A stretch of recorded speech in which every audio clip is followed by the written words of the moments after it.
Boa noite, irmãos. Antes de iniciarmos a atividade da noite de hoje,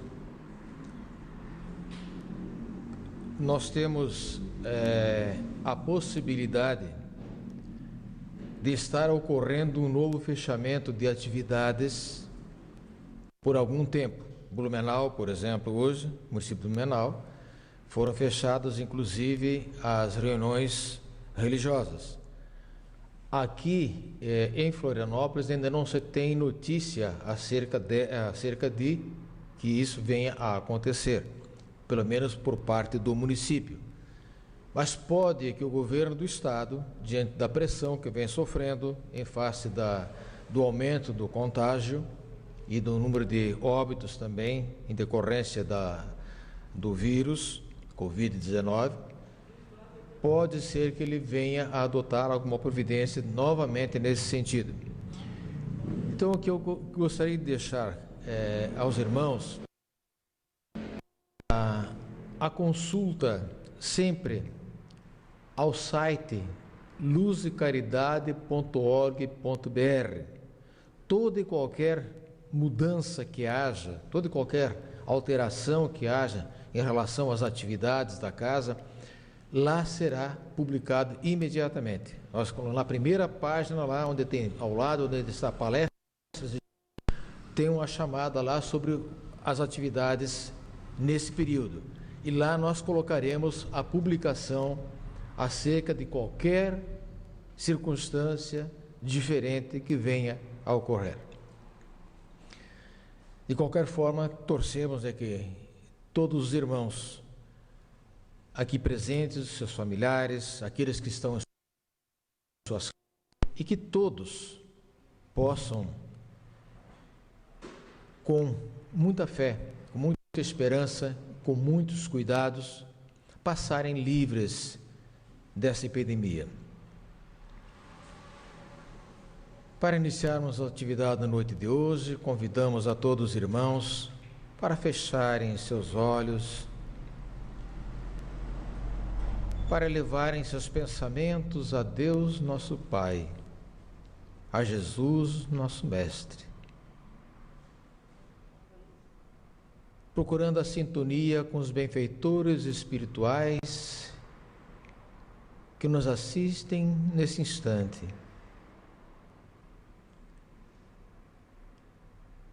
E dizermos: Pai nosso que estás nos céus, santificado seja o vosso nome. Venha a nós o vosso reino e seja feita a vossa vontade, assim na terra como no céu. O pão nosso de cada dia nos dai hoje. Perdoai as nossas dívidas, assim como nós perdoamos os nossos devedores. E não nos deixeis cair em tentação, mas livre. Que assim seja. Está aberta a primeira parte das atividades da noite, com a palavra nossa irmã Aline, com o tema da noite.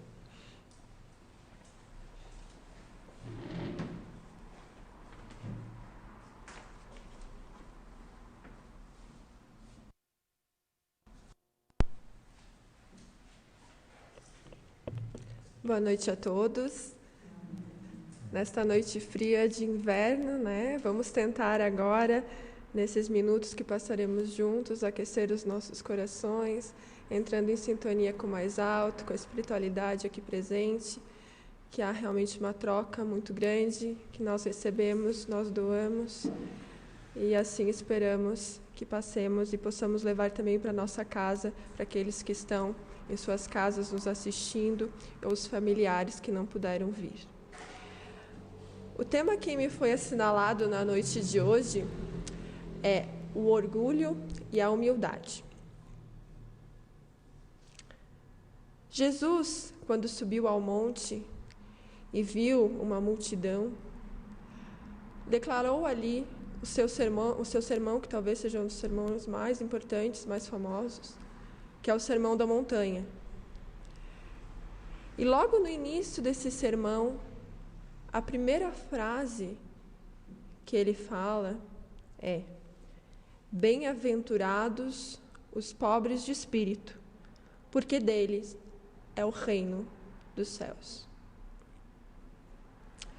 O Evangelho segundo o Espiritismo, no capítulo 7, tem uma dedicação exclusiva a esse tema. O seu título é Bem-aventurados os pobres de espírito. E nele, Kardec faz uma nítida oposição entre a humildade e o orgulho, pontuando que somente os pobres de espírito ascenderão os reinos dos céus e que os pobres de espírito devem ser entendidos não enquanto os medíocres, as pessoas medianas que talvez não tenham um aprofundamento intelectual, mas sim os humildes. E não os orgulhosos. Mas por que Jesus chama os humildes de pobres de espírito? Porque, pessoal, o humilde, ele sabe aquilo que ele não tem. O humilde sabe aquilo que ele não é. O humilde sabe o que ele ainda não conseguiu conquistar. E o mais importante, ele respeita, ele reconhece e respeita as múltiplas habilidades existentes. E tudo aquilo que ele ainda precisa fazer para se aperfeiçoar, para se melhorar. Ninguém sabe tudo. Ninguém é dono da verdade. Somente Deus é infinitamente sábio, bondoso. Fora Ele, meus irmãos, todos nós somos eternos aprendizes. Essa é justamente a essência da humildade. Reconhecer que sempre temos algo a aprender, a nos melhorar. E se a gente for parar para pensar, isso está na base de um dos princípios fundamentais da doutrina espírita, que é o princípio, que é a lei do progresso, da evolução, a qual todos nós estamos submetidos, todos, sem exceção, encarnados, desencarnados, o próprio planeta Terra também está submetido à lei do progresso, às transições, momentos às vezes turbulentos que passamos enquanto comunidade, enquanto coletividade. E quando então eu vou parar de aprender? Nunca. Nunca. Nós sempre teremos algo a aprender, a aperfeiçoar que seja. Seja no nosso âmbito moral quanto intelectual. Eu sou professora, ali na universidade. E, às vezes, quando a gente está dando aula, muitas vezes, na verdade, volta e meia tem aquele aluno que faz uma pergunta muito pertinente, porém, às vezes a gente não sabe a resposta. O que eu digo? Olha, realmente tua pergunta é muito interessante, porém, eu vou ter que dar uma pesquisada na próxima aula, a gente conversa? A gente está sempre aprendendo. É uma troca imensa e é uma oportunidade enorme nós estarmos aqui na nossa terra, que muitas vezes chamamos, inclusive, de escola, para aprender. E a gente tem que ter essa humildade de saber que nós não sabemos tudo. Vocês já imaginaram que monótona seria a eternidade se a gente ficasse deitado em berço esplêndido, contemplando simplesmente o sol, a natureza, que maravilha. Seria muito chato. Por isso que é muito bom estar em constante renovação, evolução, progresso. Mas atenção, a humildade não é servidão. É o reconhecimento da nossa pequenez diante do universo. Ser humilde não significa humilhar-se. É a gente se reconhecer o nosso lugar dentro do universo, dentro deste planeta. Ela nos traz uma independência, uma liberdade interior que se apoia na permanente renovação e necessária renovação.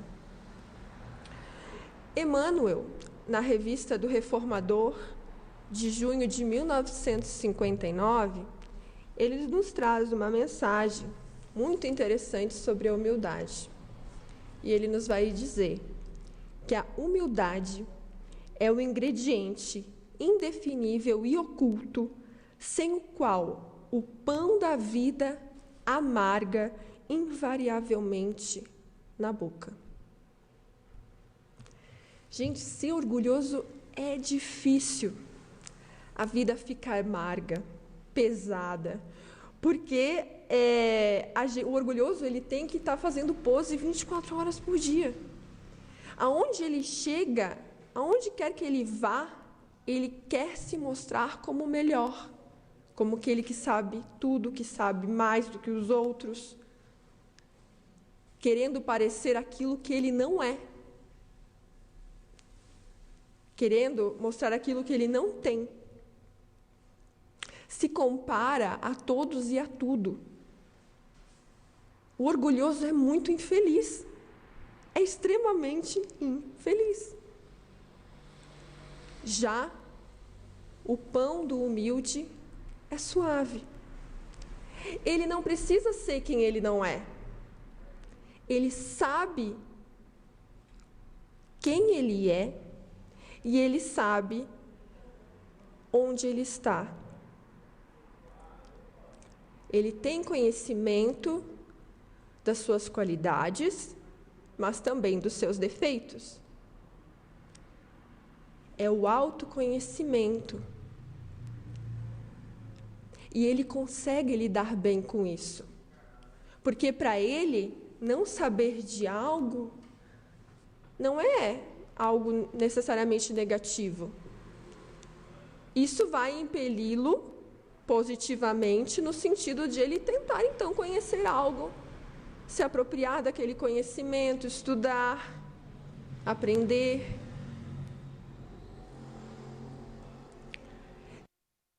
Deus, por base de todo equilíbrio da natureza. Todo. O campo mais belo não dispensa o fio de água que o faz fecundar, florescer.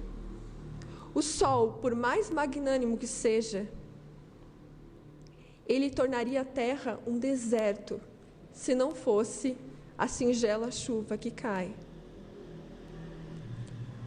E nós estamos numa estrutura de cadeia neste planeta. Tudo está conectado. Se tem aquele que nós, por vezes, auxiliamos e damos a mão, certamente terá aquele que nos auxiliará e nos dará a mão. Está tudo conectado. Há um equilíbrio. Nós estamos no meio, pessoal.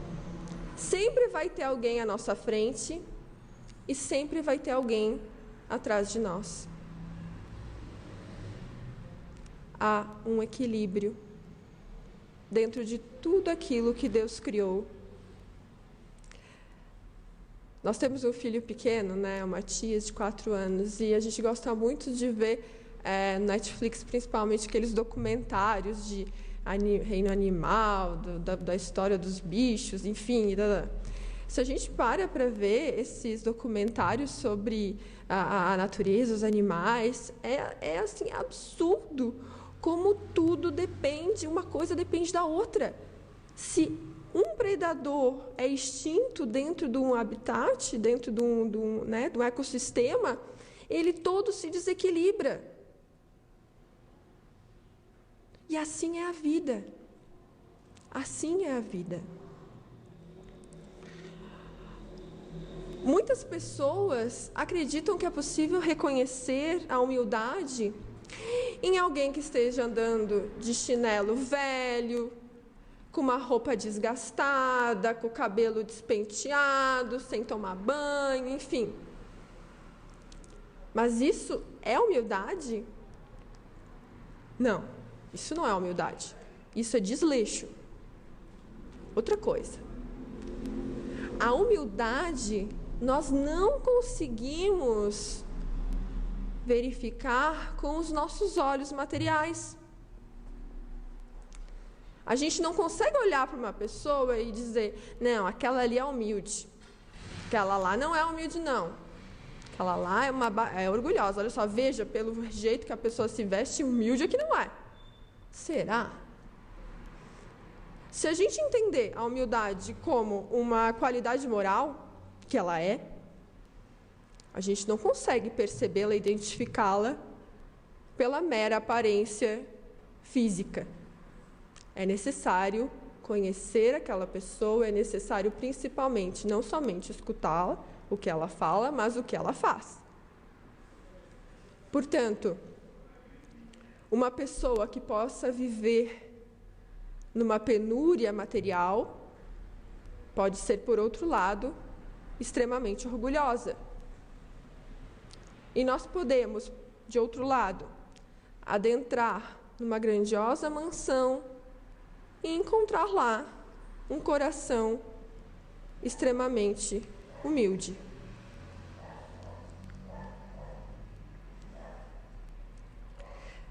Ser humilde é assumir o que você é, nem menos, nem mais.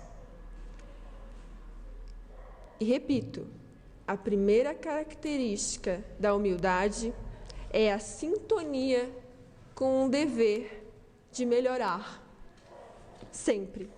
Porque o humilde reconhece aquilo que ele é, então ele sabe o que ele precisa ainda aprender, no que ele precisa ainda se aperfeiçoar. E não nos esqueçamos que a doutrina espírita, ela nos esclarece, que o mal, ele não cessa com a morte física. As consequências das nossas atitudes infelizes nesta vida vão repercutir tanto no plano espiritual quanto em outras reencarnações penosas, mas reparadoras, que nós nos submeteremos. Reencarnação, que tanto aqui nós falamos. E as nossas atitudes, os nossos pensamentos baseados no orgulho, um dos grandes flagelos da nossa humanidade, vai repercutir, sim, no nosso futuro, naquilo que colheremos. O Livro dos Espíritos, ele traz a gravidade do orgulho em diversas passagens. No prelog, meu Deus, perguntei para o Santo Tenor no início, como é que se pronuncia, Santo Tenor? Nos prolegômenos, fala-se: lembra-te de que os espíritos bons só dispensam assistência aos que servem a Deus com humildade e desinteresse, e que repudiam a todo aquele que busca no caminho do céu um degrau para as coisas da terra. Eles se afastam do orgulhoso e do ambicioso. O orgulho e a ambição serão sempre uma barreira entre o homem e Deus. são um véu lançado sobre as claridades celestes, e Deus não pode servir-se do cego para fazer que se compreenda a luz. Mais adiante, na pergunta 785, temos a seguinte indagação: qual o maior obstáculo do progresso? Kardec pergunta aos espíritos, e eles são enfáticos e muito diretos em responder: o orgulho e o egoísmo. São as duas grandes mazelas morais da humanidade. E mais para o final, e muito interessante, inclusive, na última pergunta do Livro dos Espíritos, a 1019, Kardec pergunta: o reinado do bem poderá implantar-se algum dia na Terra? E os Espíritos falam: sim, porém, é pelo progresso moral e pela prática das leis atrairá para a Terra os espíritos bons e dela afastará os maus. Estes, porém, só a deixarão quando o homem tiver banido daí o orgulho e o egoísmo. Então, vocês percebam a importância das condutas baseadas na humildade. Que ao sermos orgulhosos, nós estamos não somente impedindo, dificultando o nosso avanço espiritual, enquanto seres eternos que somos, mas também da nossa comunidade, do nosso planeta como um todo. Porque há incompatibilidade vibracional. Nas obras póstumas, Allan Kardec prescreve o remédio para esses terríveis males terrenos que aqui vivemos. E ele repisa, reafirmando: para que a gente possa viver como irmãos sobre a terra, não basta dar lição de moral. Falar é fácil, para todos nós, inclusive para quem está aqui na frente falando. Falar é fácil, porém, importa atacar o mal pela raiz, isto é, o orgulho e o egoísmo. Acho que ficou claro com essas passagens o quão importante é nós estarmos atentos aos nossos comportamentos e aos nossos pensamentos. E não deixarmos que situações, às vezes, baseadas em questões extremamente superficiais, que a gente poderia deixar passar com o coração mais leve, a gente não persiste, quer que a nossa opinião prevaleça, porque a gente acha que sabe tudo e que a opinião do outro não vale. Para quê? Nesse contexto, meus irmãos, o melindre, que é conhecido como filho do orgulho, se desponta com bastante evidência.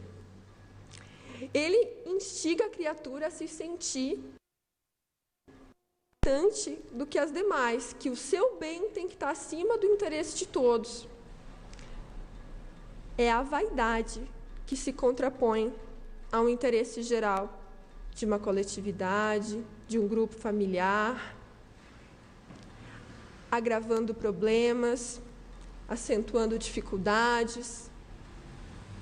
Não vamos deixar que essa sensibilidade de porcelana, que não tem qualquer razão de ser, tome conta dos nossos pensamentos e das nossas ações. Quem é humilde não se melindra. E quem foi o maior exemplo de humildade que nós tivemos sobre a terra? Jesus. Claro, Jesus. Jesus não somente deixou diversas passagens nos evangelhos, nas quais ele é contra, né, o orgulho e sempre acentua a valoração da humildade, mas também, e principalmente, pelo seu exemplo. Jesus nasce numa manjedoura. Jesus lava os pés dos seus discípulos. Jesus serve à mesa aqueles que o seguem. e se deixa crucificar sem murmurar. Será que a gente consegue ser 10%, 5% daquilo que Jesus foi? Vamos tentar um dia depois do outro. É para isso que estamos aqui. E qual é, então, o maior benefício da humildade? Estamos aqui falando tanto de humildade. Qual que é o maior benefício prático dela? É quando a dor bate à nossa porta. É quando o sofrimento vem. Porque um dos grandes problemas do orgulhoso é o sentimento de exclusividade. Quando o problema chega em mim, a gente sempre pergunta: por que comigo? Por que comigo? Por que eu fiquei doente? Por que eu perdi o emprego? Por que eu tive o pai que faleceu? Por que eu? Por que comigo? Agora eu pergunto para vocês: será que a doença só chega naquela pessoa? Ninguém mais fica doente. Ninguém, só ela. Ninguém mais perdeu o emprego, só ela. Ninguém mais perdeu um ente querido, só ela. Quando a dor chega, o nosso problema é sempre maior que o dos outros. Não é? É sempre maior do que os outros. Aqui na universidade, eu trabalho também no núcleo de prática jurídica, atendendo a comunidade hipossuficiente, a comunidade que não tem condições de pagar um advogado. E a gente recebe muitas pessoas, principalmente no âmbito de direito de família e outros também, e que chegam lá realmente relatando, e situações extremamente vulneráveis, muito delicadas, relatando aquele momento que estão passando. E nós, às vezes, somos ali não somente advogados, mas também psicólogos, terapeutas, qualquer coisa, né? Enfim, porque a pessoa ela precisa ser escutada. E aquele problema que ela está relatando, isso a gente sempre passa para os alunos quando vão fazer os atendimentos, é que aquele problema que ela está trazendo, para ela, é o maior problema da vida dela. E a gente tem que tratar com respeito aquele momento de sofrimento.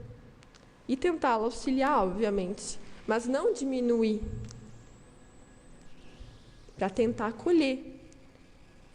Porém, a humildade, ela entende que você é especial, mas os outros também são. O sofrimento chegará para todos.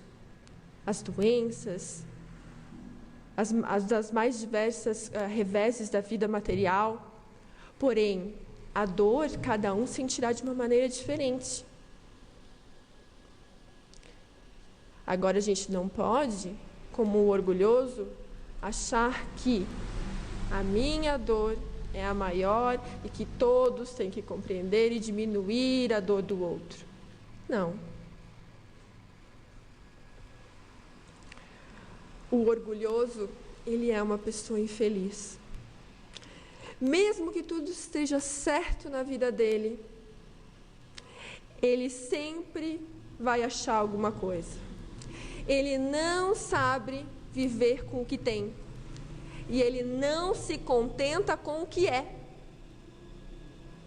E a grande questão é a seguinte: todos nós aqui somos imperfeitos, ninguém aqui sabe tudo, ninguém é bom em tudo. Porém, a humildade, ela vai nos levar à reflexão e a tentar compreender e melhorar aquilo que nós não somos tão bons. Ou que nós somos ruins mesmo. Mas o orgulhoso não vê isso. O orgulhoso não consegue enxergar isso. Então, a vida dele é amarga, é dura, é triste. Coitado, meu Deus do céu.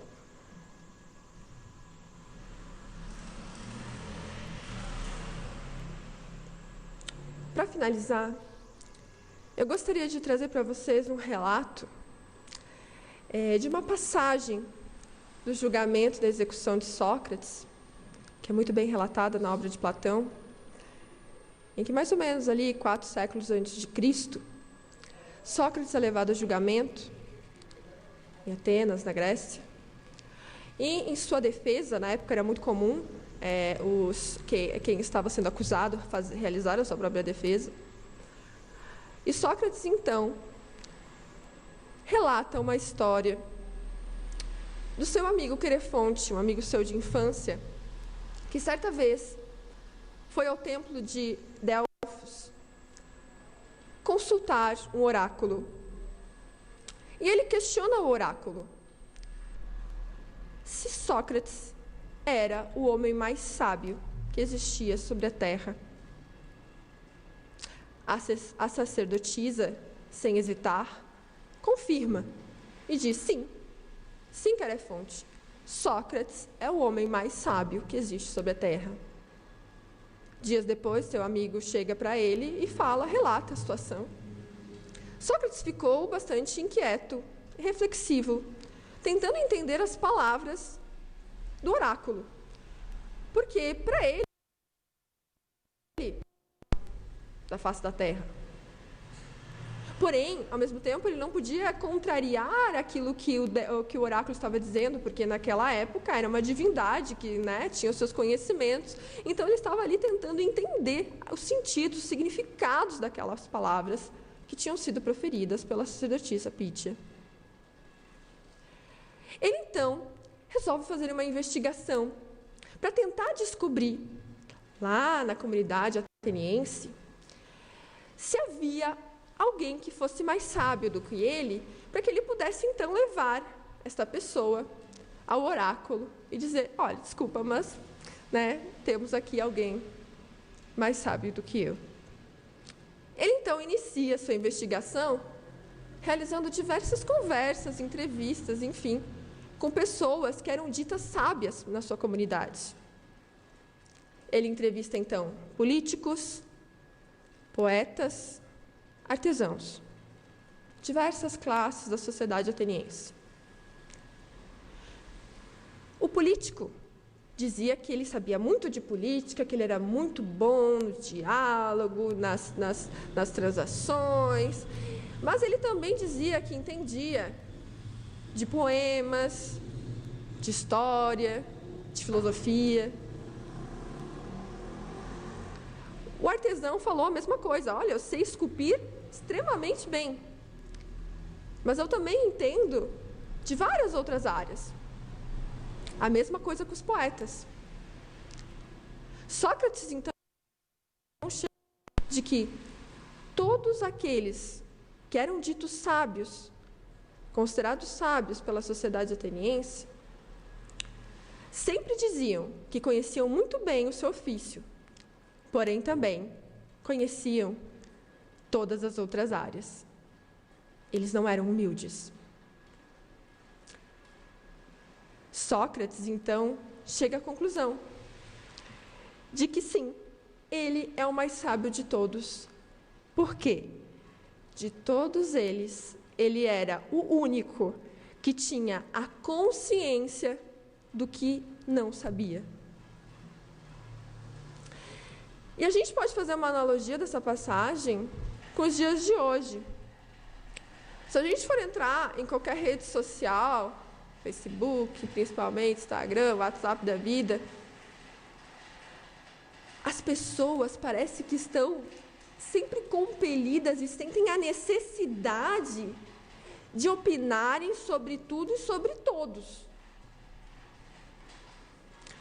Porque não, eu sei tudo, então eu tenho condições de falar sobre todos os assuntos que eu acho que eu sei. E vai lá e fala com o sentido de verdade, não, porque, eu sei, e mais que isso, se opõem e brigam e discutem, porque a minha opinião é a correta, a tua não é correta, não existe o respeito, não existe o reconhecimento da multiplicidade de habilidades e da humildade de reconhecer de que, de repente, você não tem conhecimento sobre aquele determinado argumento e que outras pessoas, de repente, o tenham. aí gera uma animosidade, gera um conflito extremamente desnecessário.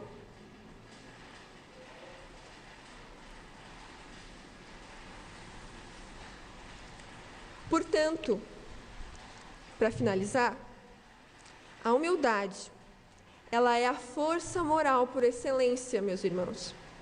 Ela nivela todos os homens como irmãos e os estimula à prática mútua do bem, com vistas ao melhoramento pessoal e ao progresso, enfim, da humanidade.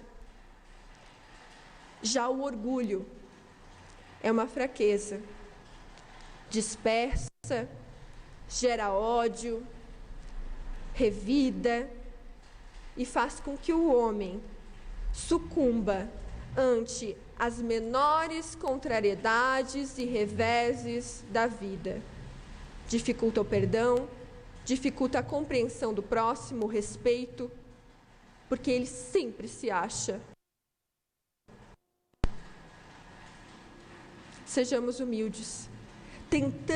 Tenhamos a consciência das nossas limitações, daquilo que precisamos melhorar, e assim, pouco a pouco, dia após dia, ação após ação, palavra após palavra, a gente vai tentando se transformar numa pessoa melhor.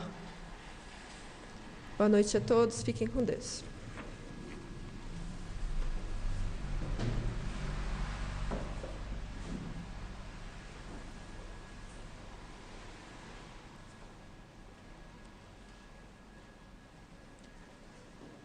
Agradecemos a nossa irmã Aline pela palestra que nos trouxe na noite de hoje, de forma muito didática, nos esclarecendo dentro do Evangelho de Jesus, dentro das explicações, dos esclarecimentos que nos são trazidos pela espiritualidade maior e com os exemplos do dia a dia. Que a nossa irmã possa levar para seu lar as bênçãos dos benfeitores da nossa casa. Queridos irmãos, para concluirmos a primeira parte das atividades da noite de hoje, vamos elevar os nossos pensamentos a Deus Pai, nosso mestre, guia e modelo, Jesus, sua mãe e nossa mãe Maria, e com o concurso dos benfeitores da nossa casa, da equipe de Benedito Camargo, Frederico Rolen, Maria Júlia, vamos agradecer por mais esta oportunidade que tivemos, por mais essas luzes que recebemos para clarearem a nossa caminhada. E pedir por todos aqueles irmãos que se encontrem passando por necessidades do corpo ou da alma, por aqueles irmãos que estejam enfermos em seus lares, aqueles irmãos que se encontrem enfermos em hospitais, aqueles irmãos em asilos, leprosários, nas prisões, crianças e adolescentes nos abrigos aguardando a oportunidade de um lar. Aqueles irmãos que se encontram perambulando pelas ruas, na mendicância, na drogadição, na prostituição ou envoltos na delinquência. Por aqueles irmãos vitimados pelos acidentes naturais ou produzidos pelo homem. Por aqueles irmãos vitimados por aqueles que desistiram da própria existência praticando o suicídio e aqueles que possam no desespero estar pensando em assim fazê-lo. Por todos, bondoso Pai,